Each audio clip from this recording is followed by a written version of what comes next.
살아계신 하나님 감사합니다. 오늘 특별히 주님께 간구하는 것은 하나님 우리가 주님께 온전한 연결됨, 주님께 붙어 있는 그러한 은혜가 우리 가운데 풀어질 것을 예수님의 이름으로 선포합니다. 그래서 우리가 주님께서 보내시는 그 공급을 온전히 받을 수 있는 그 자리에 서 있음으로 인해서 우리의 영혼이 잘 되고 우리의 영혼이 충만케 되는 그런 은혜로 들어갈 수 있게 하여 주시옵소서. 더 이상 우리가 우리의 위치를 잘못 이해함으로 정확한 위치에 있지 못함으로 주님께서 부으시는 그 공급들에서 끊쳐 있는 삶을 사는 것이 아니라 계속해서 나에게 주시는 그 공급 가운데 우리가 연결될 수 있도록 축복하여 주시고 기름 부어 주시옵소서. 특별히 오늘 예배 가운데 제가 본 것은 우리가 하나님의 몸으로서 각각의 지체로서 주님께 연결되었음을 보여주었습니다.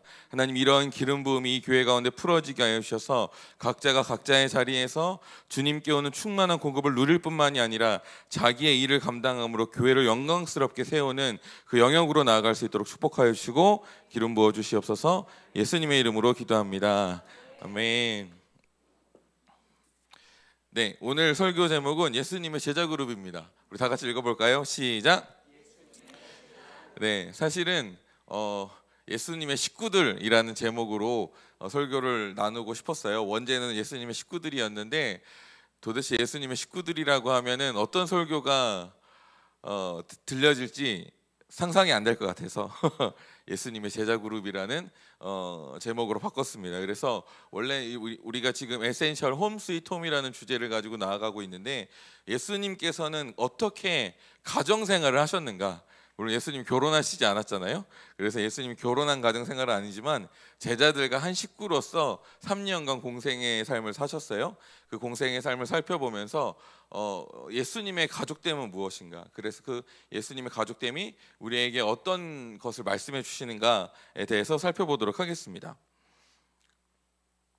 네, 일단 우리 같이 큰 소리로 위에 나가는 문장 읽도록 하겠습니다. 시작. 정열은 우리를 생명으로 충만하게 한다. 네, 제가 지난 한 달 동안 완전함에 대한 계시가 있었습니다.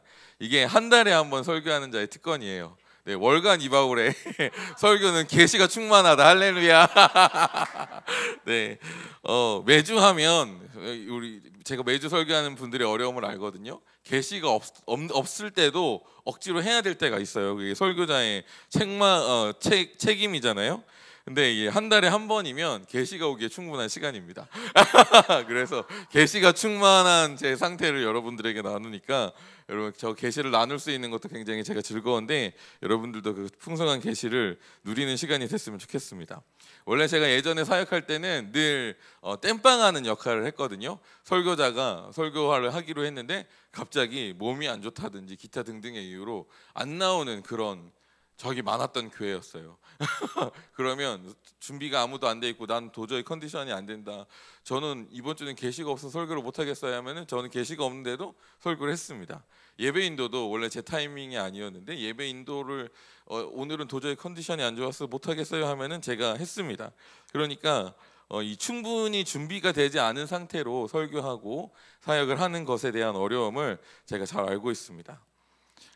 이렇게 나는 교회를 지키기 위해서 충성하는 마음으로 땜빵의 역할을 하는데 막상 이렇게 온 계시와 에너지와 힘과 이런 걸 다 준비해서 한 번에 멋있는 설교를 하는 우리 동역자들을 볼 때 칭찬과 명성이 그에게 이렇게 쏠리는 것을 볼 때 그때는 제가 마음이 부유하지 못해서 고아의 영이 가득해서 그게 너무 질투나고 부럽고 나도 더 잘할 수 있는데 그런 마음으로 그런 마음이 있었던 때가 있었어요. 네, 나는 이렇게 비교하는 마음이 드니까 후벼 파지고 고통스러웠던 것이죠. 네, 교회를 바치는 기둥으로서 내 역할을 하고 있는데 그거는 사실은 없으면 티가 나지만 있으면 안 보이는 영역이잖아요. 그런 역할을 늘 하고 있었는데 그렇게 내가 인정받지 못하는 것으로 인해 속상했습니다. 네, 근데 이거 인정받지 못하는 가난한 고아의 영이 있었기 때문에 그러는 겁니다, 여러분. 지금은 그렇지 않아요. 제 마음이 주님의 사람으로 굉장히 부유합니다. 네, 제가 그런 시절이 있었는데 이렇게 한 달에 한 번 계시가 충만함을 충만한 계시를 가지고 이렇게 설교를 할 수 있는 것으로 인해 굉장히 감사합니다. 그리고 늘 말씀드리지만 우리 정 목사님이 매주 좋은 설교를 하고 계시잖아요. 그게 정말 힘든 일인데 사실은 제가 제 자랑을 하려고 한 게 아니라 우리 정 목사님이 정말 고생하고 계신다라는 말씀을 하고 싶었어요. 그래서 우리 늘 좋은 메시지를 전해주시는 정 목사님께 감사하고 격려하고 칭찬했으면 좋겠습니다. 우리 박수할까요, 정 목사님께? 네, 감사드립니다. 네, 오늘 본문 말씀 보도록 하겠습니다. 제가 성경 말씀을 안 띄워드리거든요. 왜냐하면 이 띄우면은 제가 찾기가 힘들어가지고 여러분이 직접 보시는 게 좋아요. 그래서 여러분 성경 말씀 에베소서 4장 11절 16절 말씀 보도록 할게요. 늘 나누는 말씀인데 오늘 본문 말씀은 우리 교회 핵심 구절이죠. 근데 오늘 이 본문 안에서 이 완전함에 대한 계시가 새롭게 저에게 찾아왔어요. 어떤 가족됨에 대한 것입니다. 그래서 이 말씀 나누고 우리 좀 살펴보도록 하겠습니다. 에베소서 4장 11절에서 16절 말씀입니다. 같이 한 목소리로 읽겠습니다. 시작. 그가 어떤 사람은 사도로, 어떤 사람은 선지자로, 어떤 사람은 복음 전하는 자로, 어떤 사람은 목사와 교사로 삼으셨으니 봉사의 일을 하게 하며 그리스도의 몸을 세우려 하심이라. 우리가 다 하나님의 아들을 믿는 것과 아는 일에 하나가 되어 온전한 사람을 이루어 그리스도의 장성한 분량이 충만한 데까지 이르리니 이는 우리가 이제부터 어린아이가 되지 아니하여 사람의 속임수와 간사한 유혹에 빠져 온갖 교훈의 풍조에 밀려 요동하지 않게 하려 함이라. 오직 사랑 안에서 참된 것을 하여 범사에게 그에게까지 자랄지라. 그는 머리니 곧 그리스도라. 그에게서 온몸이 각 마디를 통하여 도움을 받음으로 연결되고 결합되어 각 지체의 분량대로 역사하여 그 목을 자라게 하며 사랑 안에서 스스로 세우느니라. 아멘. 오늘 예배 중에 그리고 기도하는 중에 이 16절 말씀이 보였습니다. 우리 온몸이 각 마디를 통하여 도움을 받음으로 연결된 그런 교회의 모습이 보였거든요. 주님께서 이 교회를 킹스 주빌리 교회를 그렇게 인도하신다라고 믿습니다. 우리 13절을 보도록 하겠습니다.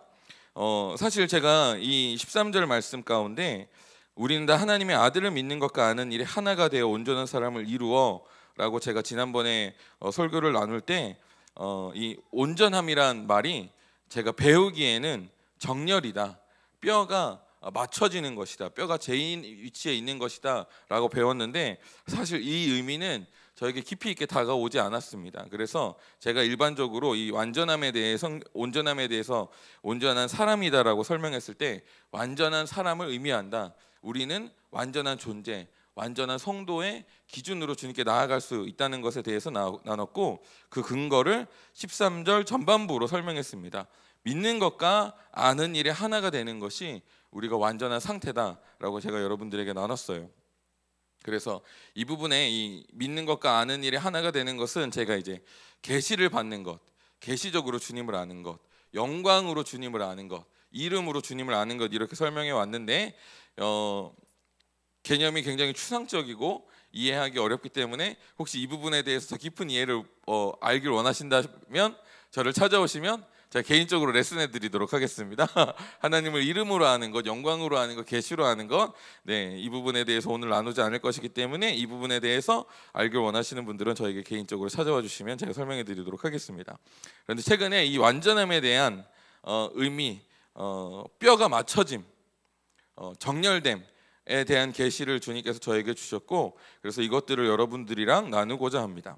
네, 다시 설명드리자면 완전함이란 원어로 뼈가 맞춰졌다, 뼈가 제 위치에 있다라는 의미를 가지고 있습니다. 이것을 정렬이라고 설명하고 있어요. 그래서 정렬은 제 위치에 있는 상태라고 정의할 수 있습니다. 아멘.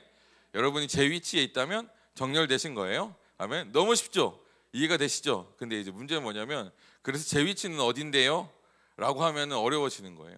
그래서 내 위치는 어디고 내가 그 위치에서 무엇을 해야 되는지는 어려워서 우리가 잘 이해하지 못합니다. 그래서 우리가 이 제 위치에 있는 것은 이해가 되는데 그래서 제 위치에 내가 무엇을 해야 하는지 이것에 대한 질문은 잘 모르기 때문에 우리가 오해가 생겨요. 우리나라에서는 이 말을 정렬이라고 쓰는데 영어로는 뭐로 쓰는지 모르겠네요. 영어로는 어떤 단어를 쓰는지 모르겠어요. 우리나라 말로는 정렬이라는 말을 쓰는데 이 정렬이라는 단어가 좀 오해를 불러일으키는 뉘앙스를 담고 있습니다. 상당히 어렵고 무거운 말이에요. 나를 리더 혹은 권위자에게 억지로 맞추어야 한다라는 뉘앙스가 담겨 있습니다. 그래서 굉장히 권위주의적인 느낌으로 다가오는 편입니다. 그래서 내가 정렬하지 않으면 내가 잘못한 것 같고, 내가 정렬하지 않으면 벌을 받을 것 같고, 문제가 생길 것 같고, 손해를 입을 것 같고 같은 두려운 마음이 생기는 것이죠. 근데 저희 교회에서 늘 여러분들에게 나누는 것은 이런 어떤 두려움이 생기는 느낌, 벌을 받을 것과 같은 느낌, 잘못한 것 같은 느낌, 이런 정죄를 받는 것 같은 느낌을 저희 교회에서 굉장히 싫어하잖아요.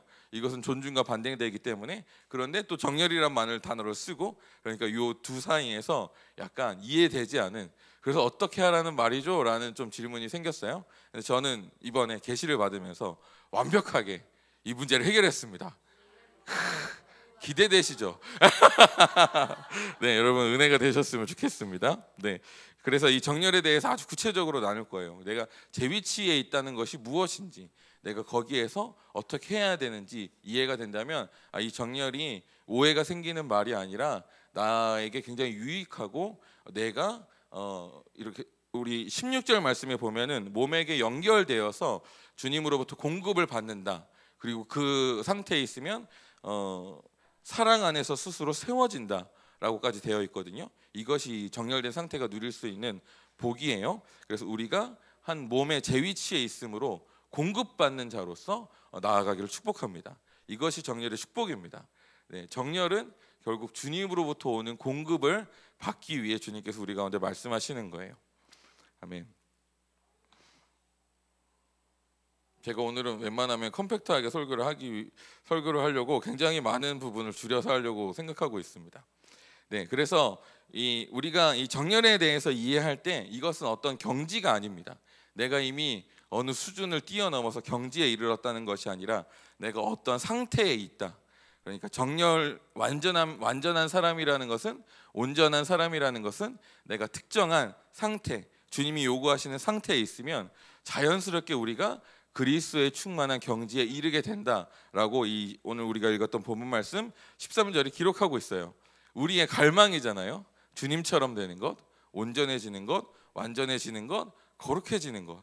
그래서 내가 예수님처럼, 우리 교회가 늘 추구하는 건 가는 곳마다 초자연적인 사역을 일으키고 예수님의 사역을 보여줌으로 인해서 하나님을 나타내는 것, 그 일에 완전케 되는 것이 가능하다. 어디에서부터 시작하냐면 우리가 정렬됨으로 시작합니다. 왜냐하면 정렬됨으로 우리가 주님으로부터 온전한 공급을 받기 때문에 우리가 그 사역을 하는데 부족함이 없어지는 거예요. 그래서 여러분 정렬하시면 부족함이 없는 상태로 사역하실 수 있습니다. 아멘. 정렬되시기를 축복합니다. 네, 우리가 이 정렬됨을 얘기할 때 오해되는 뉘앙스는 빼고 말했으면 좋겠어요. 우리가 제 위치에 있다는 것이 정렬이고, 제 위치에 있을 때 끊임없는 공급을 받게 된다는 것이다. 아멘. 그래서 우리 옆에 사람에게 이렇게 축복하도록 하겠습니다. 정렬되시길 축복합니다. 네, 제 위치에 있으시길 축복합니다. 네, 그리고 이 복이 끊임없는 공급이거든요. 끊임없는 공급을 받으시길 축복합니다 라고 인사하겠습니다. 아멘. 여러분 끊임없는 공급을 받으시길 바랍니다. 네, 그래서 우리가 예수님이 말씀하신 정렬이란 무엇인지 살펴볼게요. 원래 오늘 원제 예수님의 식구들인데요, 예수님이 결혼을 하시진 않았지만 제자들과 함께 생활하시면서 먹고 사는 식구들이 있었어요. 예수님의 식구들이 몇 명 정도 됐을까요? 한번 맞춰볼까요?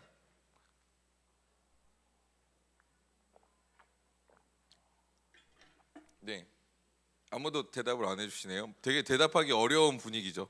내가 이 분위기를 깨기가 힘들지만 한 명만 깨시면 분위기를 바꿀 수 있습니다. 7명이요? 12제자가 있는데 12제자가 있는데 7명입니까? 네, 40명 5명이요? 아니 12명이라고 제가 말씀드렸는데, 네, 최소가 12명이에요. 왜냐하면 예수님이 12제자랑 같이 돌아다녔기 때문에 예수님의 식구들은 최소가 12명입니다. 70명, 네, 성경에 보면은 70인의 제사를 파송했다고 되어 있거든요. 70명이 적어도 70명인 거죠. 왜냐하면 70명을 파송했지만 그 안에는 12제자가 없을 수도 있고, 그리고 70명이 돌아다녀야 되잖아요. 그러면 밥을 해줄 사람도 필요하고 실제적인 사람이 필요해요. 그래서 예수님의 식구들이 대략 한 최소 12명에서 제가 길게 잡기는 한 200명까지 잡고 있습니다. 그래서 예수님의 당신의 어떤 제자 사역을 하기 위해서 지역으로 옮겨 다니고 먹고 다니고 자고 하려면 큰 짐도 있었을 것이고, 그냥 그렇게 일반적으로 그냥 진짜 이 성경에 보면은 전대와 신발만 가지고 가라라고 되어 있는데, 예수님의 그룹은 좀 컸기 때문에 그것보단 컸을 것이라고 생각합니다. 그리고 많은 이 기록에 보면은 예수님이 많은 여성들과도 함께했다라고 기록되어 있거든요. 그래서 보시면 최소 12명이고 적어도 70명 이상이다라는 것을 알 수 있습니다. 네, 그래서 이렇게 많은 무리들이 다녔고, 심지어 예수님이 어떨 때는 이 무리가 엄청 컸어요. 오병이어때 몇 명을 먹였다고 기록되어 있죠? 예, 남자만 5,000명이었어요? 그렇게 많았어? 네, 그래서 한 2만 명이라고 표현하는 거군요. 남자만 5,000명이니까 나 지금 숫자가 정확히 기억이 안 나. 적어도 전 보수적으로 잡는 편이기 때문에 그래도 10,000명은 그 그룹에 있었거든요. 그 10,000명을 섬길 사람이 필요하잖아요. 10,000명을 섬기려면 몇 명 정도 있었을까 생각을 해보세요. 그러니까 예수님의 무리가 절대 작지 않았다. 예수님의 식구들이 절대 100명 이하로는 불가능했다라고 생각하시면 될 거예요. 그리고 그래서 그 오병이어 때도 그게 굉장히 큰 문제였잖아요. 제자들이 막 쑥덕쑥덕거리기 시작하는 거예요. 오늘 큰일 났다. 이 사역하는데 너무 많이 왔다. 이 사람 어떻게 감당할 거냐. 먹여야 되는데 우리 먹을 게 없다. 지금 우리가 후원받지만 후원받는 재정으로는 먹을 수 없다. 쑥덕쑥덕거리니까 예수님이 이제 누구죠? 분립을 딱 타겟으로 해서 뭐라고 하시면서 네, 내가 기적을 보여주시고 사람을 먹이는 일을 하세요. 그러니까 이 일을 하는 게 얼마나 힘들었고 이 힘든 일을 감당하기 위해서 얼마나 큰 무리를 가지고 있었는지를 알 수 있죠. 우리가 알다시피 유다는 그 영역에 있어서 많은 사람들 먹을 것을 제공해 줘야 되고 재워야 되고 움직여야 되고, 그러니까 계속해서 경제 활동이 있었을 거예요. 그것을 감당하는 회계를 맡았다라는 것도 잘 알 수 있죠. 그러니까 생각보다 예수님의 그룹은 체계적이었다라고 알 수 있습니다. 체계가 없이는 유지할 수 없는 것이 예수님의 사역이었어요. 그래서 제가 구분했습니다. 예수님의 무리를 크게 4가지로 구분했는데, 첫 번째는 예수님이 콜링한 12제자예요. 그리고 성경에 보면 70인의 제자를 파송하는 것이 있는데, 이 70인은 예수님이 콜링했다기보다는 예수님이 콜링하는 말씀을 듣고 랍비와 제자 활동이 있는 것을 보고 나도 예수님의 제자가 되겠습니다라고 헌신한 자발적인 제자라고 할 수 있습니다. 그리고 그 자발적인 제자와 함께 또 그 사역을 섬기는 무리들이 있겠죠. 함께하는 무리들이 세 번째로 있었고요. 그리고 그 무리들이 섬겼던 회중들, 그 회중들은 굉장히 어떤 탄력적으로 운영됐는데, 많게는 2만 명, 작게는 몇백 명, 이 정도 수준으로 회중이 모였고 예수님은 늘 그들과 함께했습니다. 이 모든 이들이 예수님의 식구들이었어요. 그리고 이 모든 이들을 예수님께서 자신의 어떤 그룹 안에 소속되게 했습니다. 그래서 저는 이것을 예수님의 제자 그룹이라고 표현했는데요. 예수님의 제자 그룹을 다른 말로 하면은 좀 우리 에클레시아적인 표현으로 얘기하면은 군사 편제라고 할 수 있습니다. 네, 많은 식구들과 함께 랍비 사역을 잘 진행하기 위해선 조직이 필요했어요. 모세가 이스라엘 백성을 치리하기 위해서 10부장, 100부장을 세웠던 것처럼 예수님 또한 조직을 세우셨어야 했습니다. 그래서 예수님의 공생애의 모든 활동, 예수님이 공생애 때 제자들과 했던 모든 활동은 이후에 예수님이 가신 이후에, 승천하신 이후에 제자들이 이 땅에서 해야 될 활동의 표본이 되어야 했거든요. 그래서 예수님은 후에 교회의 조직을 생각하시고 이 예수님의 식구들을 조직하고 편제하는 일을 했습니다. 네. 그래서 예수님 공생애 당시에 했던 제자들의 조직은 후에 에클레시아의 군사 편제라고 할 수 있습니다. 군사 편제란 군대가 특정한 임무를 수행할 수 있도록, 성취할 수 있도록 세우는 군사의 체제와 조직이에요.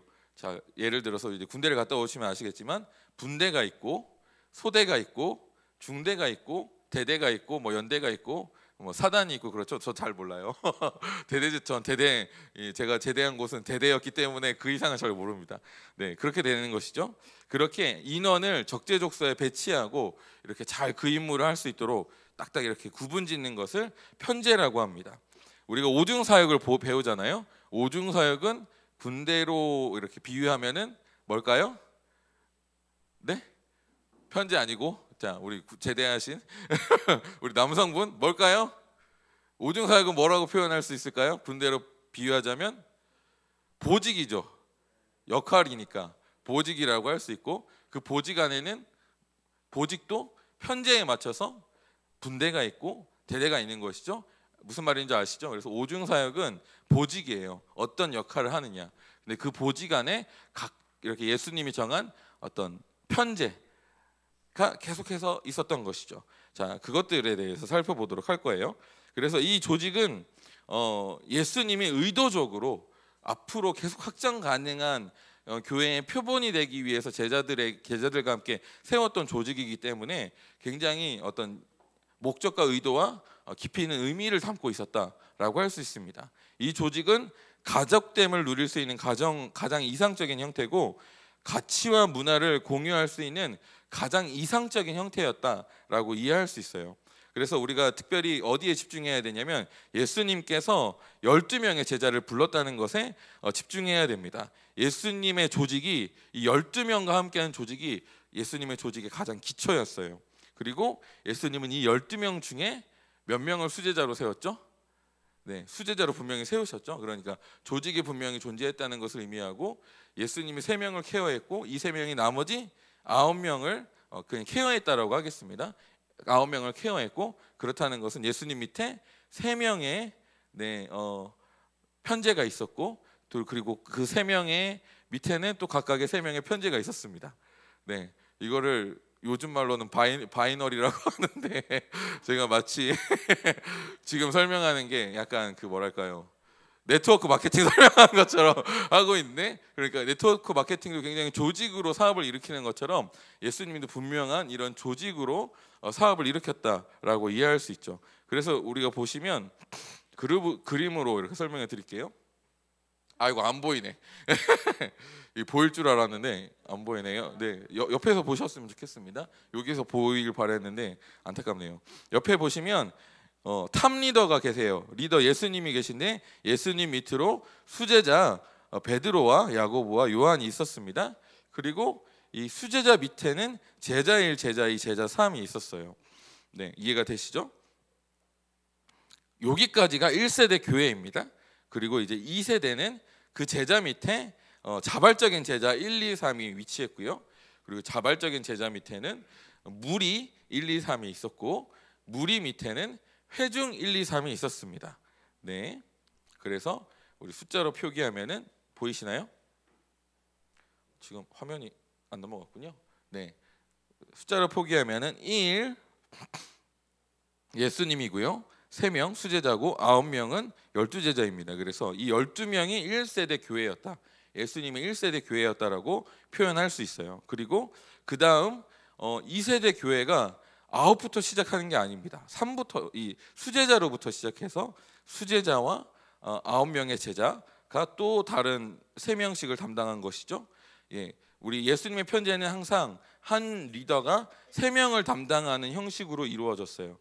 그래서 우리가 보면은 그림을 보세요. 수제자가 제자 3명과 함께 했고요. 그리고 이 제자 3명은 또 3명의 자발적인 제자와 함께 했습니다. 그래서 예수님의 소대는 12명이었고 소대보다 작은 게 분대거든요.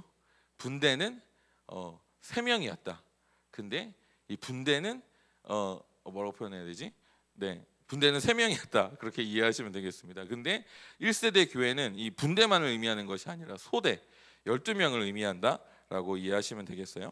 그래서 1세대가 9명이 되었고 1세대가 총 12명이 되었고요.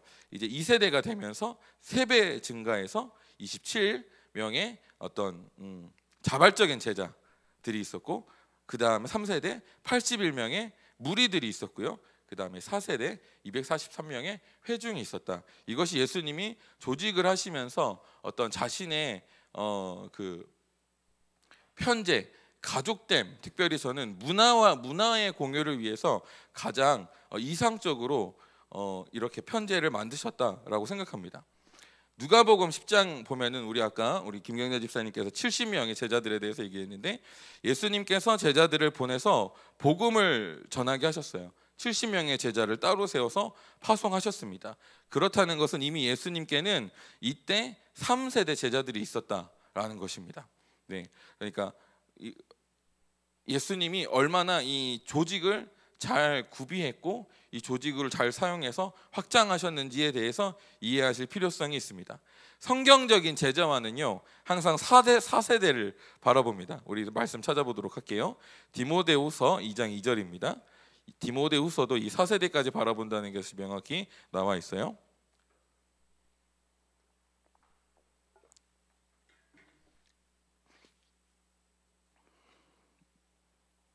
네, 디모데후서 2장 2절 보셨죠?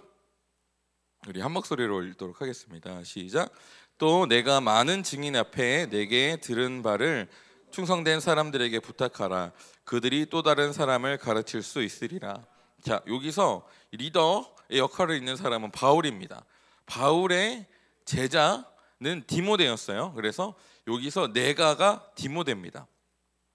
그러니까 여기서 나는 바울이고요, 너는 디모데예요. 바울이 너에게 말을 하는데 너는 내가 너에게 가르친 바를 충성된 사람에게 부탁하라 라고 되어 있습니다. 그들이 또 다른 사람을 가르칠 수 있으리라 라고 기록하고 있어요.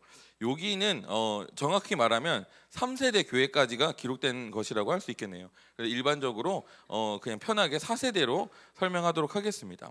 저는 아마 이것이 교회에 예수님께서 교회를 위해서 생각한 편제일 것이다 라고 생각합니다. 그래서 1세대 12명인데요 4세대 243명까지 편제가 온전히 이루어지면 총 364명.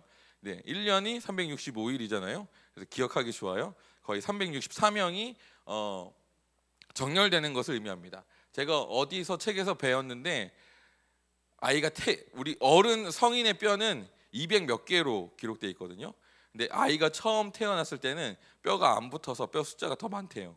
그게 365개라고 배웠습니다. 네, 그러니까 지금 이게 굉장히 몸과 연결된 숫자거든요. 네, 그래서 이게 몸으로서 완전해지기 위해서 어떤 364명, 365명까지 가는 것이 굉장히 중요하다라고 볼 수 있습니다. 이 인원이 이 4세대가 기록되어 있는 이유는 저는 아직 이 부분에 대해서 명확한 계시가 없어서 추측이지만 제가 추측하기에 이 정도 인원이 문화를 공유하기 시작하고 예수님의 핵심 가치를 문화로 가진다면 이 정도 인원이면은 이제 완전히 문화화되었다. 예수님의 가치가 완전히 뿌리 내려서 이제 그 다음부터는 자연스럽게 흘러가는 문화화가 되었다라고 여길 수 있을 것 같아서 그렇게 생각하고요. 또는 이 정도면 특정 지역이나 영역을 완벽하게 문화화할 수 있을 정도다라고도 추측할 수 있고요. 반대로 이 이상 넘어가면 그 첫 번째 리더의 핵심 가치가 흘러가기가 쉽지 않을 수 있다라고 생각합니다. 그래서 아직 여기는 계시가 없기 때문에 추측의 영역으로 남아 있습니다. 여러분 일단 편제에 대해서 나눴는데 예수님이 보시면 예수님이 결코 사람을 혼자 파송한 적이 없습니다. 예수님은 홀로 세례 요한에게 세례를 받은 이후에 시험을 받으시고 금식기도 하시고 시험을 받으시고 그 다음부터 공생애를 시작하셨는데 예수님은 홀로 시작하셨어요. 근데 예수님은 당신의 제자들을 홀로 보낸 적이 단 한 번도 없습니다. 성경에 보면은 제자들의 사역이 홀로 진행된 사례가 단 한 번도 없거든요. 사도 바울이 혼자 선교여행을 떠났을까요? 아니죠. 네, 바나바랑 같이 떠났고 바나바랑 찢어지고 난 다음에도 뭐 실라라든지 누가라든지 늘 같이 동역했던 사람이 있습니다. 이런 것들을 보면 제자들이 신약에서도 철저하게 이 예수님이 세웠던 편제를 따랐구나, 홀로 사람을 보내는 일이 없었구나라는 것을 이해할 수 있습니다.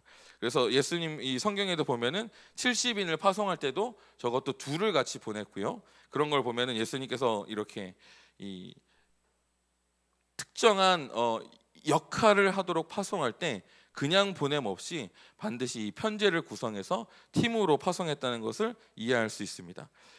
보통 이렇게 우리가 예수님이 이렇게 말씀하셨거든요. 혼자는 쉽게 부러지지만 삼겹줄은 쉽게 끊어지지 않는다라고 표현하면서 우리 잘 버티기 위해서다라고 할 수 있는데, 사실은 여기에는 더 큰 의미가 있다라고 여러분들이 받아들이셨으면 좋겠습니다.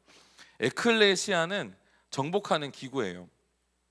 특히 제가 이 에클레시아에 대해서 얘기하면서 이 로마의 문화를 그 식민 지역에 적용시킴으로 인해서 그 식민 지역이 로마화 되기를 바라도록, 그 문화의 우월함을 보고 그 문화를 따라가기를 바라도록 세팅되었던 것이 에클레시아 총독부였고, 그 역할을 하는 것이 그 탑에 있는 것이 아포슬 사도라라고 제가 말씀드렸습니다. 그래서 로마는 가는 곳마다 자신의 문화를 뿌려요. 예를 들어서 조선 시대 때 물을 어떻게 얻었죠? 우리나라 조선 시대 때 우물이 있었어야만 됐습니다. 동네에 우물이 없으면 우리 어린이들은 아침에 일어나자마자 무엇을 했을까요? 산으로 갔겠죠. 약수물 나오는 데를 찾아서, 지하수가 흘러나오는 곳에서 물을 길러야 됐기 때문에. 그러니까 물이 삶에 가까이 있다는 것은 굉장히 큰 유익이거든요. 농사를 위해서든지. 특히 이 이스라엘 지역은 물이 없어서 그 이슬을 도시 밑에 모아가지고 그 도시 밑에 있는 우물의 물을 길러서 사용했던 걸 알 수 있어요. 근데 로마는 어떻게 했냐면 저기 멀리 있는 강에 운하를 건설해서 저 멀리 몇 킬로에 있는 물이 이 운하를 통해서 도시까지 흘러 들어올 수 있도록 수로 시설을 개발했습니다. 이거는 그 당시의 혁명입니다. 여러분 북한에 가잖아요. 우물 길러서 생활해요. 제가 단동에 갔는데 북한에 가면 우물 길러서 생활합니다. 우리는 수도꼭지 틀면 물이 나오고 빨래를 집에서 하잖아요. 제가 단동에 갔는데 충격받았던 건, 빨래를 하러 옛날 우리나라처럼 그 압록강으로 나와서 빨래를 하더라고요. 압록강 물이 진짜 파랗거든요. 약간 더러운 느낌인데 아랑곳하지 않고 거기에서 빨래를 하는 것을 보았습니다. 그러니까 지금 이 시대도 물이 없어서 고생하는, 수로가 없어서 고생하는 그 시설이 얼마나 많은데, 로마 시대 땐 모든 도시마다 물을 끌어와서 그 도시의 수원을 확보하는 그런 문명적인 문명을 그 식민지 사회에 보여준 거예요. 그리고 그 물을 통해서 목욕탕도 만들고, 그리고 단순히 먹는 거에서만 쓰는 게 아니라 하수 처리까지 하는. 제가 늘 얘기하는데 기억나시나요? 네, 그 수세식 화장실이 있었습니다. 보면은 물에 씻겨 그냥 내려가는 수세식 화장실. 제가 이거 얘기하면서 중세 시대 얘기하는데, 그 유럽이 향수가 굉장히 발달했잖아요. 그게 왜 그런 줄 아세요? 똥을 처리를 못 해가지고 왕도 똥 냄새가 났거든요. 그리고 씻으면 안 된다는 그런 문화적인 그게 있었대요. 그걸 덮기 위해서 향수를 개발할 수밖에 없었다. 그러니까 왕이 사는 굉장히 부유한 그런 지역에서도 이 변을 처리할 수 있는 기술이 없어서 냄새에 고통을 받았는데, 그게 2000년 전 예수님 시대에 해결되었다는 것은 엄청난 기술이 있었고, 그 기술을 봤을 때 사람들이 로마가 좋다, 그냥 로마의 지배를 받는 것이 좋다라고 생각했습니다. 이걸 에클레시아에 적용하면 어떻게 될까요? 교회의 뛰어난 문화, 그래서 교회 예수님을 따라서 하나님 나라에 사는 것이 세상에 있는 것보다 좋다라고 느끼고 이제 하나님을 따르도록 하는 것이 에클레시아다라고 할 수 있겠죠? 여러분들도 그렇게 정복되신 거예요. 하나님께 정복된 겁니다. 어떤 느낌인지 아시죠? 정복이란 말을 쓰고 식민지라는 말을 써서 이 일본의 식민지 생활을 당했던 우리는 이게 굉장히 부정적인 의미지만, 단어를 바꿔서 하나님께 정복당했다. 할렐루야! 너무 기분 좋지 않습니까, 여러분? 하나님께 여러분 정복당하셔서 천국을 누리고 계신 겁니다. 아멘. 할렐루야. 그리고 옆에 사람에게 축복합시다. 당신은 정복당하셨습니다. 그래서 천국을 누리고 있습니다. 축복하겠습니다. 그래서 이 문화를 흘려보내기 위해서 로마 시대 땐 군사들이 있었고, 그 군사들의 편제도 또 있었어요. 그래서 정복하고 문화를 흘려보내고 역할을 하기 위한 일들을 했겠죠. 예를 들어서 공병들은 길을 만들고 이런 일을 했겠죠. 길을 만들고 수로를 만드는 그런 것처럼 이 예수님도 이 문화로 이 땅을 정복하기 위한 편제를 세웠는데 그것이 아까 제가 방금 설명드렸던 것입니다. 12명이 가장 기본 단위고요. 특히 그 중에 3명이 최소 단위로 가장 핵심입니다. 그래서 우리가 예수님의 식구를 생각했을 때 여러분 3명을 생각하시면 돼요. 네, 아시겠죠? 그리고 예수님이 특별히 그 3명과 문화를 3명을 특별히 가르쳤어요. 그리고 그들과 문화를 공유하면서 이 3명이 문화를 갖게 했습니다. 2명이 있을 때는 문화가 형성되지 않습니다. 왜냐하면 2명이 같은 것을 추구한다고 영향력이 같지 않거든요. 3명 이상이어야 돼요. 여러분 그 다큐멘터리를 보셨는지 모르겠는데 EBS 다큐멘터리거든요. 횡단보도를 가는데 2명이 한 곳을 쳐다본다고 사람들이 같이 따르지 않거든요.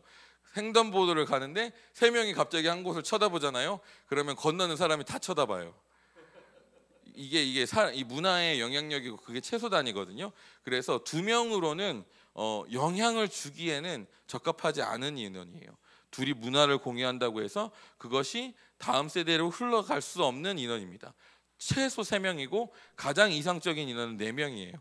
4명이 한 가치를 공유하고 그것을 문화로 가지고 있으면 이제 그 다음번에 붙는 사람들은 자연스럽게 그 문화 안에 동조될 수 있는 배치가 자연스럽게 이루어진다라고 할 수 있겠습니다. 자, 그래서 예수님이 수제자 3명을 집중적으로 케어하셨고 그래서 그 수제자 1명당 3명의 제자들이 또 그룹을 짓게 했습니다. 그래서 9명의 제자들은 예수님과 수제자 3명의 문화를 보고 훨씬 더 수월하게 천국의 문화 안으로 들어와서 제자화 되었다라는 것을 알 수 있죠. 네, 이렇게 예수님께서 제자 그룹을 만드셨고 군사 편지하셨고요. 이렇게 제자화를 해가셨어요. 제자화는 문화화랑 동일어입니다. 그래서 예수님께서 모든 민족을 제자 삼아라라고 했을 때 이것은 모든 민족을 문화화시켜라라는 것과 동일어로 동일하다고 이해하시면 되겠습니다. 이것이 우리가 이 교회들이 배워야 될 편지입니다. 예수님께서 그렇게 편지하시고 그 안에서 무엇을 하셨을까요? 사실은 제가 설교 준비하면서 홈 스위트 홈인데 지금은 홈이 아니잖아요. 군대지? 그래서 이걸 어떻게 이해하실까 했는데 이제부터는 이제 스위트 홈에 대해서 나옵니다. 예수님이 편제하셨는데 그렇게 편제를 하셨고 구상을 하셨는데 예수님이 하신 활동은 군사적이었다기보다는 굉장히 가정적이었어요. 식구들과 같이 하는 생활이었습니다. 자, 예수님과 예수님의 제자들이 무리들과 무엇을 하셨을까? 예수님이 하셨던 가장 핵심적인 사역이 2가지입니다. 자, 정답! 맞춰보세요, 여러분.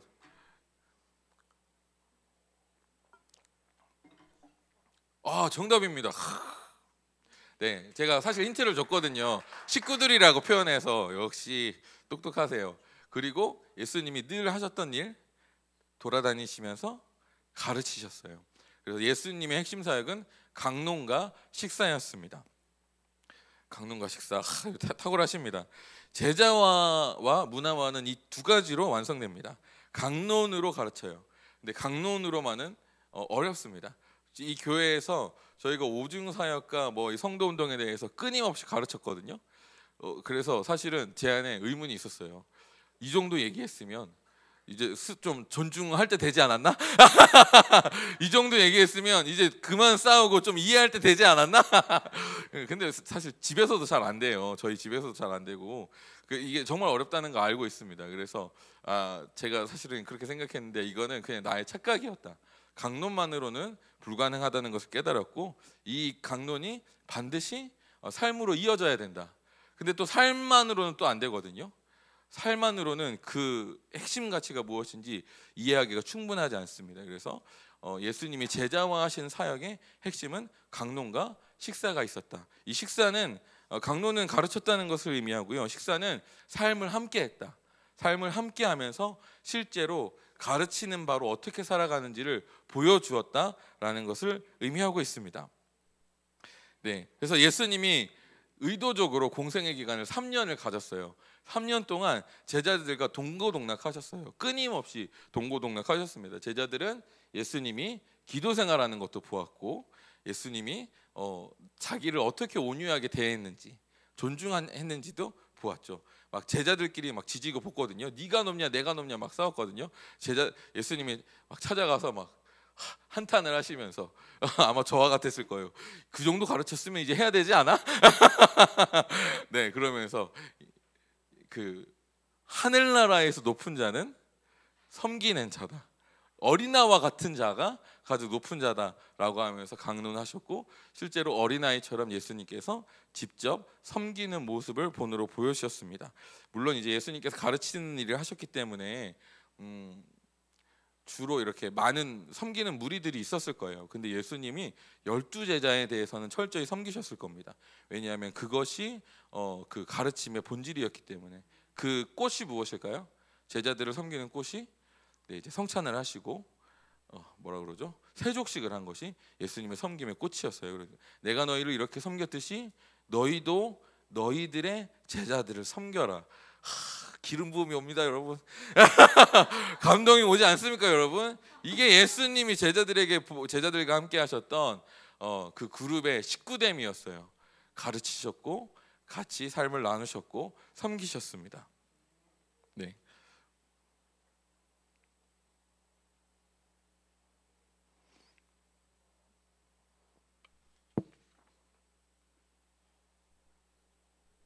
네. 그래서 우리가 예수님의 편제에 들어간다는 것은 군사로서 이런 부담감이 없었으면 좋겠습니다. 예수님이 편제에 들어간다는 것은 이제 특별한 목적을 가지고 그 목적을 성취하기 위해서 배치하신 거긴 해요. 근데 그래서 굉장히 군사적인 의도와 목적을 가지고 있지만 실제 그 편제 안에 들어가면 그냥 삶을 함께하는 것이었습니다. 중요한 핵심 가치를 나누고 그 핵심 가치를 삶으로 보여주면서 이것이 하나님의 나라다, 이것이 이 땅에서 경험하는 하나님의 나라다라는 것을 예수님께서 자신의 제자들에게 보여줬고, 그 제자들은, 이 수제자는 그 다음 제자 12제자들에게 가르쳐줬고, 그 12제자는 자발적인 제자들에게 보여주었고, 자발적인 제자들은 무리들에게 보여주었고, 무리들은 회중들에게 보여주었습니다. 이렇게 하나님의 나라를 굉장히 조직적이고 튼튼한 어떤 편지 안에서 예수님께서 확장해 가셨어요. 할렐루야. 네, 이것이 제가 받은 계시입니다. 예수님이 분명한 편제를 가지셨다.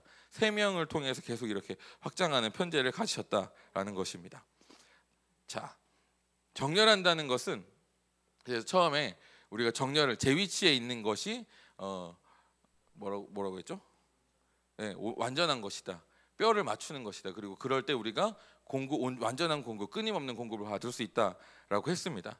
자, 그래서 정렬한다는 것은 이제 우리가 해야 될 부분인데, 우리가 이제 여기에 있는 오해를 좀 벗기는 시간이 됐으면 좋겠어요. 내가 편지에 들어간다는 것, 제 위치에 있다는 것은 무엇일까? 첫 번째는 핵심 가치를 따른다는 것입니다.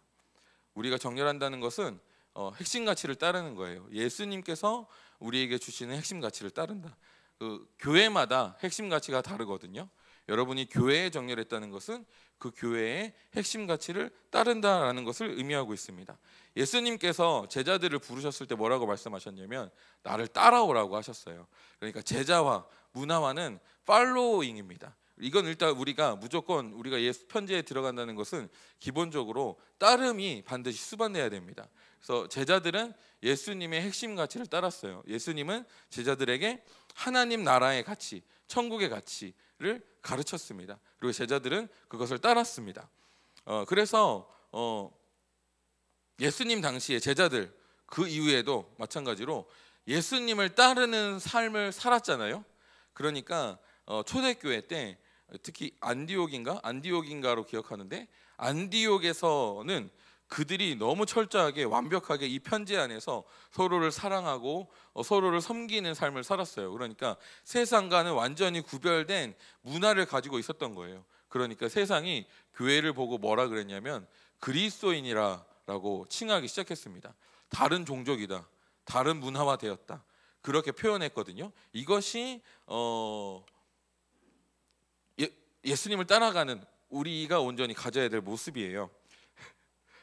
네, 우리가 예수님을 만났고 그 충만함을 누렸습니다. 세상에는 없는 그 충만함을 누리면서 예수님을 따르면, 예수님을 만나고 예수님을 따르면 이 충만함을 누리며 살 수 있겠다라고 생각했고, 우리는 예수님을 만나고 더 어떻게 살고 있어요? 예수님을 따르는 삶을 살고 있죠. 네, 제자화란, 문화화란 기본적으로 랍비의 가치를 따르는 것을 의미합니다. 우리도 마찬가지고 예수님을 만났고 거기에는 세상이 줄 수 없는 것이 있다는 것을 알기 때문에 세상을 뒤로하고 예수님의 가치를 따르는 것이죠. 네, 그리고 교회에 정렬되었다는 말은 교회의 가치를 따른다는 말입니다. 그래서 여러분, 제가 질문 드리도록 하겠습니다. 저희 교회, 킹스주빌리 교회의 핵심 가치는 무엇일까요? 이게 명확하게 여러분이 잘 전파되었으면 좋았을 텐데 말로 탁 튀어오르기가 쉽지가 않죠. 네, 저는 저희 교회의 가장 1번 가치는 뭐라고요? 사랑, 존중. 맞아요. 그 중에 하나입니다. 네, 성도운동. 네, 성도운동 맞습니다. 네, 근데 그거보다 더 철저한 가치가 있거든요. 정 목사님, 제가 봤을 때 제가 20년인가요? 이제 20년이 더 됐는데 20몇 년간 정 목사님과 동행하면서 느낀 건, 이분은 하나님을 엄청 추구해요. 하나님의 임재를 미친 듯이 추구합니다. 제가 이렇게 제자와 같은 모임을 할 때는 교제가 중심되니까 그때는 예배를 좀 짧게 드리고 교제를 하는 게 어떠냐라고 몇 번이나 했거든요. 근데 절대 안 된다. 주님이 없으면 아무것도 할 수 없다라고 하면서, 제자화 때 제가 보면은 가끔 이렇게 참석하진 않고 있는데 2시간 모임인데 예배를 1시간 넘게 드려요. 임재를 계속 구하고, 임재가 너무 좋았다. 제자화 모임 끝났는데 교제가 어떻냐 이런 거 안 나누고 임재가 너무 좋았다, 예배가 너무 좋았다, 이것만 계속 나눠요. 그래서 이게 제자화가 되는 거 맞아? 제가 이렇게 생각하긴 하거든요. 근데 여러분, 사실 이게 제자화예요. 그 그룹이 임재를 추구하는 것을 배우셔야 됩니다. 이게 스며들어야 돼요. 이게 핵심 가치이기 때문에. 여러분, 이 교회의 핵심 가치는 하나님의 임재를 추구하고 하나님을 만나는 인카운팅에 있습니다. 그래서 예배가 가장 강조되어 있고, 늘 설교보다는 예배가 더 중요하다. 그래서 회의 때마다 이렇게 많은 걸 하려면 예배를 줄여야 돼. 그러면 예배를 안 줄였으면 좋겠어, 예배가 더 길었으면 좋겠어, 늘 그렇게 회의 때 결론을 내시거든요. 이것이 이 교회의 핵심 가치예요. 그래서 사실은 우리가 40분에 끝내는데 사실은 늘 40분에 안 끝나기를 바라는 게 우리 정 목사님의 마음입니다. 임재 안에 더 있길 원하고, 임재를 더 바라고, 그 임재 안에 이거는 말로 배우는 게 아니잖아요. 내가 하나님이랑 그냥 연결되는 거죠. 이것보다 개인이 하나님이랑 연결되고 하나님을 만나고 하나님으로 공급받는 거, 이것보다 더 큰 가치가 없습니다. 이 교회에 이것보다 더 큰 가치가 없어요. 그래서 여러분, 이 교회에서 여러분 누리셔야 되는 건, 배우셔야 되는 건, 하나님을 추구하시고 하나님의 임재로부터 오는 공급을 이제 사모하시고 그것을 우선 가치로 여기시는 여러분 되시길 축복합니다. 그래서 여러분 축복할게요. 옆에 사람에게 인사하겠습니다. 임재를 사모합시다라고 인사하겠습니다. 다음번에 물었을 때 안 까먹으셨으면 좋겠는데 잘 기억하셨으면 좋겠어요. 네, 그리고 그 다음 2번째 가치가 이제 성도 운동이에요. 오중 사역입니다. 오중 사역을 하는 이유는 사실 좀 더 구체적으로 말하면 여러분들이 은사를 장착하기를 바라서 하는 겁니다. 여러분들이 치유 사역을 하길 바라고, 여러분들이 예언 사역을 하길 바라고, 여러분들이 축사 사역을 하길 바라서 가는 곳마다 어떤 초자연적인 하나님의 영광을 나타낼 수 있도록 훈련되어지길 바라는 것이 이 교회의 2번째 가치입니다. 그리고 3번째로는 용납과 존중의 문화입니다. 우리 사랑에 대해서 배웠죠. 하나님을 나타내는, 성경에 말하는 가장 핵심적인 방법이 초자연적인 은사고 서로 사랑하는 거예요. 안디옥에서도 그리스도인이라고 칭해질 수 있었던 것은 그들이 가지고 있었던 사랑의 문화, 섬김의 문화가 세상과는 완전히 달랐기 때문입니다. 복음을 전하기 위해선 나아가서 사람들의 필요를 채워줘야 돼요. 근데 구별됨은 어디서 생기냐면 사랑의 문화를 가질 때 생깁니다. 초자연적인 은사는 우리 정 목사님이 가지고 계신 탁월한 기름 부음과 어떤 조직을 통해서 저희 모든 성도님들에게 잘 흘러갔거든요. 제가 보기엔 여기에서 예언하시는 분이 되게 많다. 한 몇 분 빼고는 다 예언하시는 것 같아요. 그렇죠? 얼마나 이 부분이 잘 되었냐라는 것을 알 수 있죠. 다만 이제 사랑의 문화로 완성되는 것은 우리가 함께 지어져 가고 있습니다. 아멘. 굉장히 우리가 중요한 시기를 겪고 있어요. 예수님도 제자들을 파송하실 때는 안수 딱 하고 가서 해 하면 했거든요. 왜냐면 이건 능력의 임파테이션이기 때문에. 근데 사랑의 문화는 쉽지 않았기 때문에 예수님도 제자들과 3년 동안 하셨어요. 3년 동안 했는데 결과가 뭔지 아세요? 베드로가 배신했습니다. 이거 그냥 3년 한다고 또 되는 게 아니에요. 3년 한다고 되는 게 아니에요. 3년간 했는데 또 성령께서 임하셔야 되고 또 부활도 경험해야 돼요. 또 복잡해. 이거는 주님이 개인을 인생을 이끄시는 거거든요. 근데 그거를 함께 해야만 가능한 거죠. 그래서 제가 완전함을 어떤 지경이라고 표현하지 않았거든요. 상태에 들어간 거예요. 이 편지 안에 들어가 있는 것만으로도 완전함으로 갈 수 있는 상태다.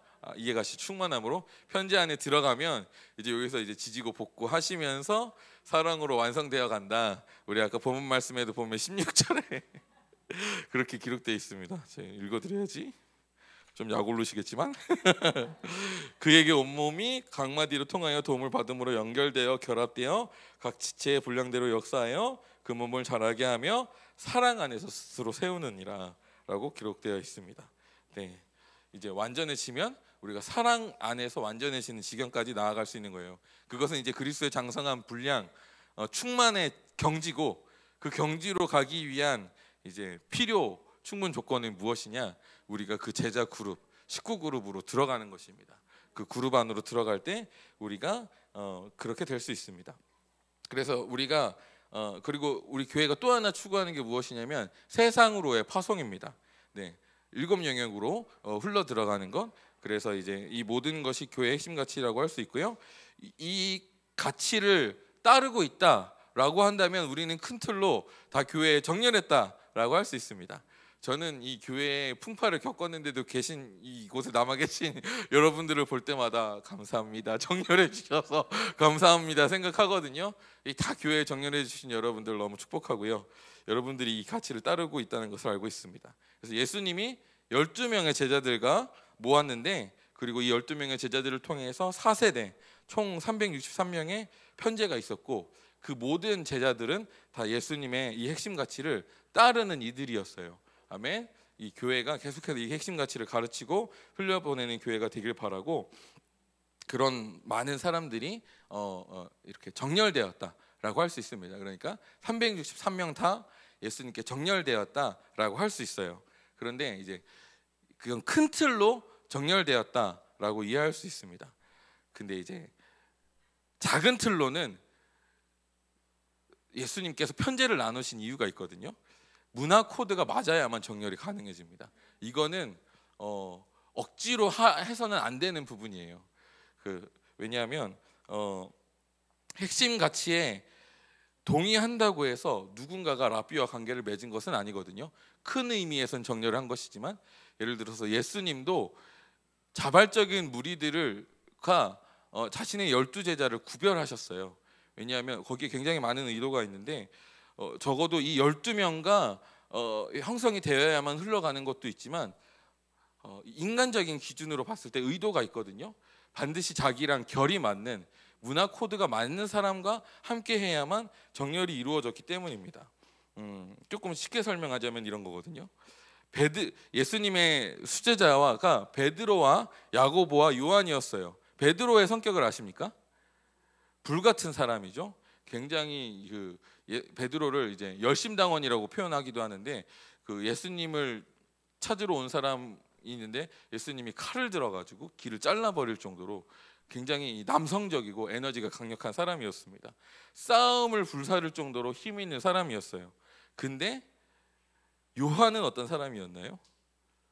정반대의 사람이거든요. 굉장히 부드럽고 감성적인 사람, 예수님의 품 안에 안겼던 제자, 이렇게 표현하고 있죠. 온유했던 사람입니다. 야고보는 어떤 사람이었을까요? 네, 실무를 담당했던 사람입니다. 행정적이고 책임감 있고 책임감 있었던 사람. 그러니까 예수님이 의도적으로 이 세 사람을 세운 거예요. 만약에 예수님이 수제자를 요한 같은 사람으로 세웠으면 그 다음 교회는 어땠을까요? 요한 같은 사람만 있을 수 있었겠죠. 이해가 가시죠? 근데 요한 같은 사람도 있고 베드로 같은 사람도 있으니까 그 결이 맞는 사람들이 베드로를 통해서 그 문화를 공유받을 수 있었고, 요한을 통해서 그 문화를 공유를 받을 수 있었습니다. 또 충성되고 책임감 있는 사람은 야고보를 통해서 천국의 문화를 공급받을 수 있었어요. 이해가 되시죠? 네, 그래서 우리 복음도 보면요, 이 어떤 선교지든 부흥의 시기가 오는데 절대 선교사들이 선교할 때는 부흥이 오지 않습니다. 선교사들이 선교를 하고 이제 자신의 제자들을, 핵심 제자들을 만들고요, 이제 이 제자들이 파송해서 이들이 그 지역의 영적 리더가 되기 시작했을 때 교회가 폭발적으로 부흥하는 일들이 전 세계적으로 일어나요. 그 이유가 무엇이냐면 선교사들은 일반인들에게는 익숙하지 않은 사람이거든요.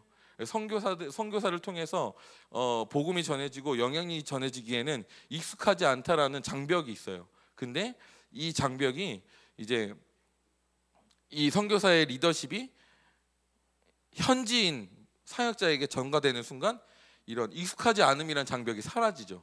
그러니까 한국인들이 한국인에게 복음을 받아들이게 되고, 한국인의 설교는 한국인에게 맞는 설교를 하게 되고, 그렇게 관계를 맺는 거예요. 문화적 코드와 결이 맞아요. 그러면 폭발적으로 복음을 받아들이는 일들이 일어납니다.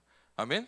그러니까 결이 맞지 않으면 천국의 문화가 흘러가지 않아요. 이건 어쩔 수 없는 거예요. 그래서 이거는 만약에 이 정렬을 했을 때 오해하는 부분이 이거거든요. 나랑 문화 코드가 맞지 않아. 근데 그분과 정렬하기 위해서 애쓰는 건 성경적이지 않습니다. 예, 여러분들이 그러니까 큰 틀로 핵심 가치를 따르는 것이 아니라 이제는 누군가의 인물에게 정렬될 때는 그 사람과 결이 맞아야 됩니다. 네, 제가 20대들이랑 되게 친해지고 싶거든요. 여원이 있나 여기? 여원이 이렇게 되게 친해지고 싶은데 너무 힘들어요. 무슨 말을 해야 될지도 모르겠어요. 마음은 있는데 안 돼. 무슨 말인지 아시죠? 안 돼요. 근데 그 친구들이 저랑 이 편제에 들어가서 식구가 돼서 지지고 볶는 게 될까요? 서로 안 돼. 네, 이거 안 되는 거예요. 그래서 결이 맞는 사람과 함께 연결돼야 됩니다. 아멘. 그래서 만약에 여러분 그 정도로 결이, 그러니까 이 결이라는 게 문화 코드인데, 그러니까 제가 40대로서 살아오면서 제 안에 이렇게 중첩된, 이렇게 축적된 삶의 방식이 있잖아요. 사고 방식, 신앙 방식. 근데 이게 우리 10대들이랑은 다르거든요. 저의 얘기를 해드릴게요. 제가 10대 때 주님께 너무 헌신했어요. 저의 10대 때 저희 신앙생활의 문화의 결은 무엇이었냐면 오직 헌신. 주님은 99% 헌신한 99명보다 100% 헌신한 한 명을 찾으신다. 공부 필요 없다. 오직 기도만 해라. 그래서 학교 가서 저희 기도하고, 아침에 학교 일찍 가서 기도하고, 그리고 아침 조회 시간에 교실을 돌아다니면서 전도하고, 점심 때 또 모여서 기도하고, 저녁 때 교회 가서 또 기도하고 성적이 쭉쭉쭉 떨어져요. 그리고 그렇게 이제 그런 헌신도로 이제 동아리 활동을 하면서 야, 니들도 이렇게 해야 돼라고 얘기하기 시작했는데, 막 저희가 임원 맡기 전에는 한 점심 시간에 한 30-40명 모였거든요. 저희가 임원을 맡자마자 10명 밑으로 떨어졌어요. 그러니까 저희는 그게 너무 좋았는데, 저희가 가지고 있던 결이 뭐랄까요, 그 학교라는 예수님을 믿지 않는 친구들과는 너무 차이가 있는 거죠. 제 청소년들의 복음이라고 표현할게요. 그러니까 예수님의 복음이 아니라 청소년들의 니즈는 즐거움입니다. 재밌으면 교회 와요. 그들이 이 핵심 가치를 따르기 위해선 그들의 결을 타고 들어가야 됩니다. 교회가 즐거워야 교회 생활을 하면서 핵심 가치가 자연스럽게 들어가는 거예요. 이해가 되시죠? 네, 이렇게 문화 코드가 맞지 않으면 떠나갑니다. 같이 할 수 없어요. 40명이 사라진 기적을 봤어요. 네, 이해가 되시죠? 네, 그 당시엔 그게 옳다고 생각했는데 지금 보면 이게 좀 이런 식으로도 생각해야 되는구나 라고 이해하게 되었습니다.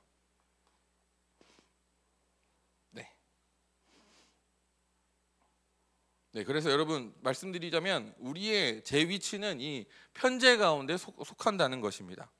그림을 보여드릴게요. 편재 가운데 속한다는 건 여러분이 이 중간 어딘가에 속한다는 것입니다. 그림 보시면 1세대는 예수님이시니까 제외하고요.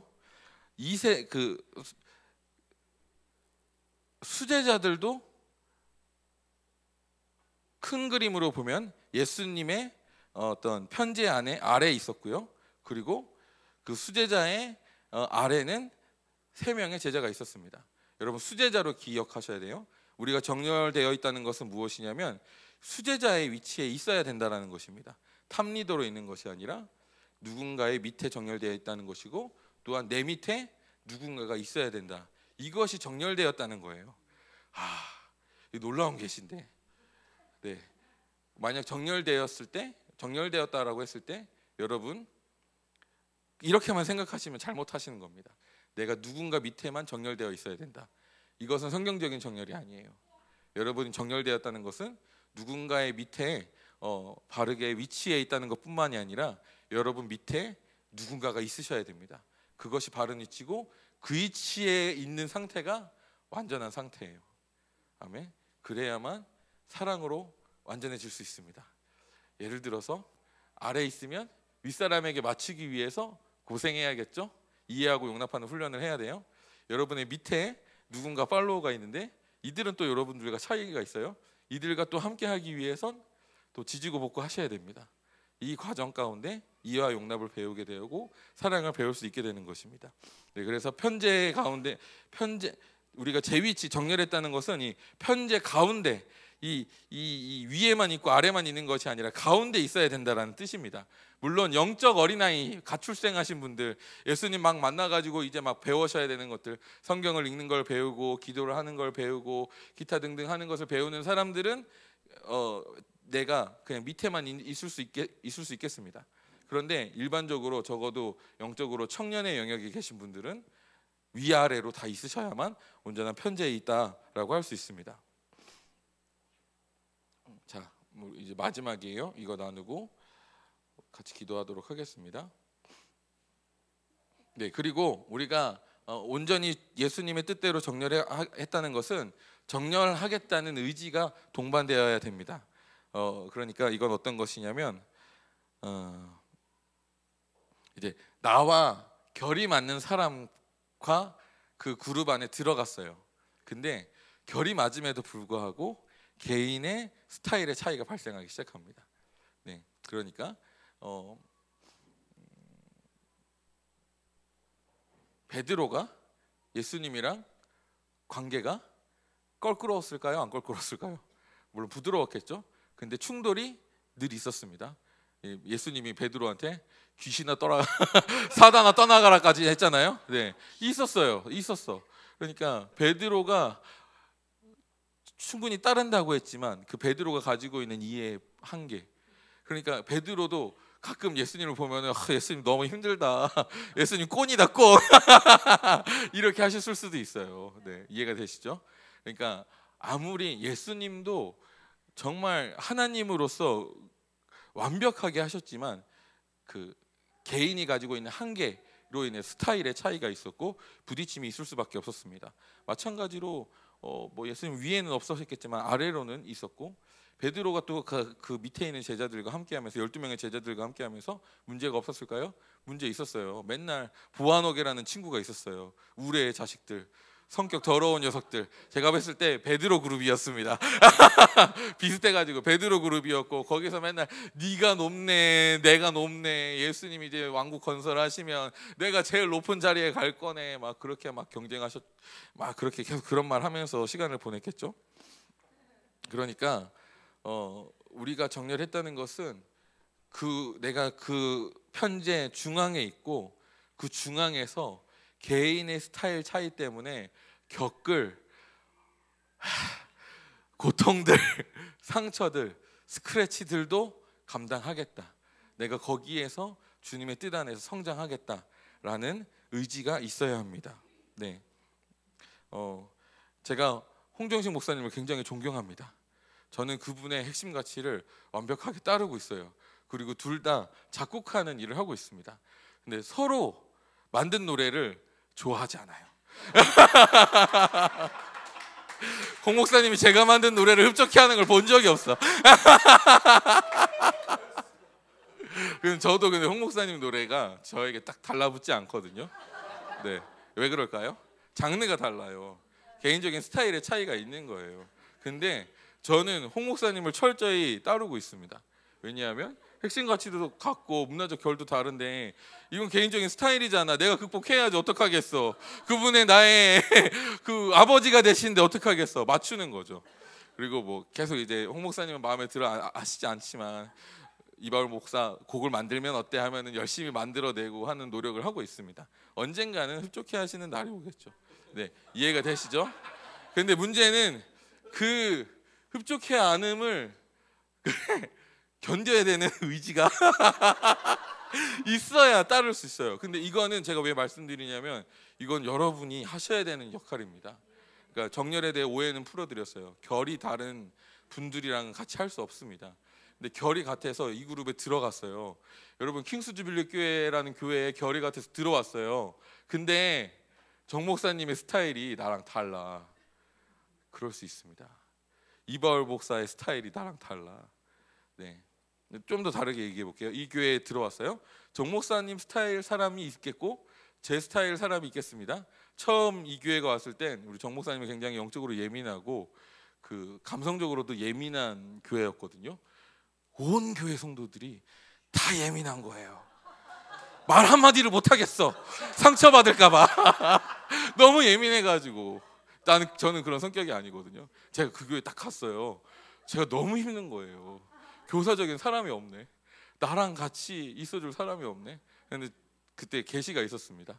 내가 이 교회에 버티지 못하면 앞으로 나 같은 사람은 이 교회에 있을 수 없다. 버텼어요. 그리고 이제 이겨냈어요. 그러니까 이제 저같이 좀 딱딱하고 말도 거칠고 이런 사람이 있을 수 있습니다. 물론 저를 굉장히 힘들어하시는 분이 있습니다. 우리 대표적으로 저희 아내가 교사적인 저를 굉장히 힘들어하시거든요. 네, 물론 뭐 저희 교회도 저 스타일을 굉장히 힘들어하시는 분이 있을 수 있지만 또 저랑 결이 맞으신 분들 있잖아요. 네, 우리 이성적이신 분들 저에게 오세요, 여러분. 네, 핵심 가치만 따르면 저에게 오셔도 상관없습니다, 여러분. 네, 농담이고요. 네, 다르다는 거죠. 네, 다르다는 겁니다. 근데 저랑 결이 맞음에도 불구하고 막상 지내다 보면 제 말이 좀 다르게 느껴지고 충돌이 발생하는 부분이 있어요. 정 목사님도 마찬가지입니다. 네, 우리 예배팀 조금 이제 준비해 주셨으면 좋겠는데요. 사실 오늘 이 기도를 좀 하길 바랬어요. 뭐냐면 우리가 킹스 주빌리 교회에 정렬했습니다. 우리 정희택 목사님께 정렬했어요. 근데 막상 이분과 나와의 스타일의 차이가 있습니다. 제가 이 부분을 좀 느낀 부분이 무엇이냐면 우리 정 목사님은 거기에 꽂혀 계셨습니다. 어떤 초자연적인 은사를 보편화하는데 꽂혀 계셨어요. 그리고 그것을 이 교회뿐만이 아니라 온 사방팔방을 돌아다니면서 펼치기를 원하세요. 네, 이것이 정희택 목사님의 스타일입니다. 그리고 제가 이제 조금 우리 정희택 목사님이 가지고 있는 스타일 중에 하나가 이분이 짐지기 은사가 굉장히 강력하게 있으십니다. 그래서 어딜 가든지 짐을 쉽게 받으시거든요. 여러분 그래서 경험하시면 알겠지만 만나면 너무 좋아요. 왜냐하면 내 모든 걸 다 같이 져주시거든요. 은사라서 상담도 너무 잘해주시고. 근데 이분이 살려면 집에 가시면 이걸 끊으셔야 돼요. 그래서 안 만나면 서운해. 보면은 너무 좋은데 안 만나면 서운한 사람, 이게 정희택 목사님 스타일이거든요. 네, 그래서 제가 20대 때 그러니까 사실 10대 때부터 해서 20대 때까지 같이 사역을 했습니다. 이거 뮤트 풀어주셨으면 좋겠어요. 같이 사역을 했어요. 그리고 제가 이제 목사 안수와 결혼 문제로 인해서 이제 갈라진 타이밍이 생겼는데 이제 저는 인간적으로 친구로서 기본적으로 연락은 해야 되는 거 아닌가? 연락을 한 번도 안 하는 거예요. 계속 나만 연락해. 서운해. 어떻게 이렇게 이럴 수가 있지? 근데 이게 이분의 스타일이에요. 왜냐하면 본인이 만나는 사람들의 짐을 내가 있을 땐 풀어야 되거든요. 근데 이 사람이 이제 거리가 먼 내 짐까지 짊어질 수는 없으신 거예요. 살기 위한 생존의 스타일이신 거죠. 그러니까 제가 결론을 내렸죠. 너무 좋은데 만나면 천사인데 안 만나면 서운해. 네, 이게 저희 교회에 조금 영향이 있었다라고 생각합니다. 이분의 스타일 때문에. 근데 제가 굉장히 고무적인 것은 올해 결단을 하셔서 이것들을 뚫어내고 계십니다. 느끼십니까, 여러분? 네, 근데 제가 늘 하는 말이 있어요. 저희 아내한테 하는 말인데, 내가 아무리 공감해도 여보의 기준에 이를 수는 없어 라고 얘기하거든요. 그래서 저 노력 되게 많이 하거든요. 막 이렇게 공감하려면 뒷말을 따라 해주잖아요. 그랬어 그러면 그게 공감이냐고 욕을 하세요. 그래서 내가 근데 노력하는 걸 좀 받아달라. 안 되는 걸 어떻게 하냐. 노력하는 걸 받아달라. 이렇게 태어났다. 이게 내 스타일이다. 근데 어떻게 하냐. 나랑 결혼했는데 이해해야지. 예. 여러분들도 마찬가지입니다. 이 교회에 정리를 했다는 것은 이분의 스타일이 나에게 맞지 않는 부분이 있겠죠. 이분의 연약함도 있어요. 그런데 정리를 했다는 것은 이 연약함도 함께 하겠다는 의지를 가지셔야 된다는 것입니다. 물론 그래서 여러분이 여기에 남아 계신다는 것을 알고 이 교회에 함께하고 계신다는 걸 알고 있기 때문에 늘 감사드려요. 다만 우리가 이 부분을 그냥 이해 못하는 개인적인 스타일 때문에 부딪히는 그 수준으로 남겨놓는 것이 아니라 이제 그 다음으로 넘어가길 원해요. 네, 그 다음으로 넘어가길 원합니다. 반주해 주세요. 그래서 스타일이 다를지라도 정렬하고 존중하고, 네, 그리고 우리 뭐랄까요? 그래서 저는 여러분들이 기다리셨던 시기를 알고 있습니다. 우리 정 목사님이 이제 하나님의 어떤 인도하심에 따라서 이제 나의 부족한 부분을 돌파하기 위해 결단할 때까지 우리가 기다린 부분이 있어요. 여러분 그 부분은 정말 잘하신 겁니다. 근데 이제 기다림으로 끝나는 것이 아니라 마음에 남아있는 찌꺼기들도 이제 제거됐으면 좋겠어요. 우리 안에 있는 남아있는 찌꺼기들도 완전히 제거됐으면 좋겠습니다. 그저 스타일이 달랐을 뿐입니다. 이분도 하나님의 나라를 추구했고 우리도 교회를 사랑했고 하나님의 나라를 추구했어요. 근데 우리 안에 찌꺼기를 제거해야 될 일이 필요합니다. 네, 우리 다 같이 자리에 일어나셔서 기도하도록 하겠습니다. 네, 이것은 비단 한 명만의 한쪽만의 일이 아닙니다. 이 찌꺼기는 한쪽만 발생하는 것이 아니기 때문에 우리 서로에게 있어요. 그리고 이 찌꺼기가 발생하도록 주님께서 우리를 편재케 하셨습니다. 다만 우리가 의지가 있고 정렬했다면 이젠 그것에 대해서 훈련받고 사랑으로 나아갈 뿐만이 아니라 이제는 그 찌꺼기까지도 주님께 올려드릴 수 있어야 됩니다. 그래서 이 시간 우리가 같이 기도하기 원하는 것은 하나님, 우리가 정렬을 주님께 올려드립니다. 하나님, 우리가 이 교회의 정렬함을 주님께 올려드립니다. 하나님, 스타일이 맞지 않는 부분도 하나님 이제는 맞춰가는 그 과정으로 우리가 온전히 나아갈 수 있게 하십시오. 이미 우리가 많은 부분 하나님 그 의지를 가지고 많은 부분을 극복했고 이해했고 용서했고 용납으로 나아갔습니다. 하지만 하나님, 이제 우리가 그 남아있는 찌꺼기까지도 완전히 제거하길 원합니다. 우리가 온전한 사랑으로 연합할 수 있도록 우리 마음에 남아있는 작은 찌꺼기들까지도 제거될 수 있도록 모든 감정의 토설들이 이제 우리 가운데 일어나게 하여 주시옵소서. 우리 주님 한번 부르시고 크게 기도하며 나아가겠습니다. 주여, 우리가 위에 연결되는 것입니다. 머리 대신 예수님께 연결되는 것이고 우리의 리더에게 연결되는 거예요. 먼저 우리가 기도하기 원하는 것은 우리 가운데 어떤 리더와 연결됨에 어려움이 있다면 그것을 주님께 놓고 기도하도록 하겠습니다. 제가 정렬은 완전한 상태, 주님으로부터 끊임없는 공급을 받는 상태라고 말씀드렸는데, 우리가 리더와의 정렬이 온전히 되어지지 않으면 주님으로부터 오는 끊임없는 공급에 있지 않기 때문에 영적인 궁핍이 찾아올 수밖에 없습니다. 그래서 이 시간 우리가 이 문제를 꼭 해결해야만 합니다. 리더와의 관계, 리더와의 연결됨에 문제가 있어서 어떤 공급 가운데 온전한 공급이 이루어지지 않는다면 우리가 이 문제를 주님께 올려놓고 우리 같이 기도하며 나아가겠습니다. 하나님, 리더와의 연결을 온전케 하여 주셔서 주님께서 주시는 끊임없는 공급 가운데로 들어가게 하여 주시옵소서.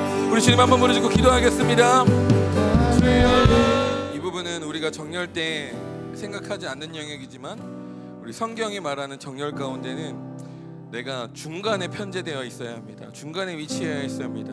내가 위로 정렬될 뿐만 아니라 우리 밑으로도 내가 흘려보내는 그 위치에 있어야 합니다. 근데 우리가 흘려보내는 것에 있어서도 많은 문제들이 있습니다. 내가 사람을 흘려보내기 위해서 내 스스로의 정체성을 바꾸는 것, 거기에 나를 위치하는 것, 또 흘려보내기 위해서는 나와의 다름에 대한 스타일의 다름에 대해서 이해하고 용납하고 품어줌이 필요한데 품어주지 못하는 부분들, 그래서 어떤 그리스도의 사랑의 문화, 존중과 용납을 흘려보내지 못하는 부분들로 인해서 그 흘러가지 않는 부분들이 있을 수도 있습니다. 우리가 정렬의 완성을 위해서는 거기까지 나아가야 합니다. 이 시간 기도할 때 하나님, 내가 중간에 위치한 자로서 하나님 나에게 품을 자들을 보내주시고 그들을 품게 하여 주시고 그들 가운데 하나님 핵심 가치를 흘려보내는 그 위치에 내가 서게 하여 주십시오. 하나님, 우리가 그 정렬의 완전한 그 위치로 들어가게 하여 주셔서 주님으로부터 오는 끊임없는 공급, 그 풍성함을 마음껏 누릴 수 있도록 하나님, 나를 그 자리로 인도하여 주시고 그 자리로 갈 수 있도록 나를 승리케 하여 주시옵소서. 우리 주님 한번 부르짖고 같이 기도하며 나아가겠습니다. 주여, 듣는 것은 이 교회 가운데 새로운 기름 부으심이 풀어지고 있다는 것을 듣고 있습니다.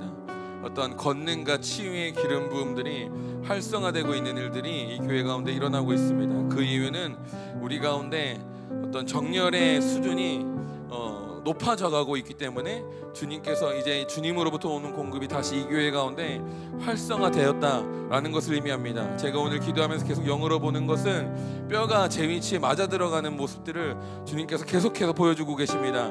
하나님, 이 교회를 하나님 정렬되게 하여 주심을 감사합니다.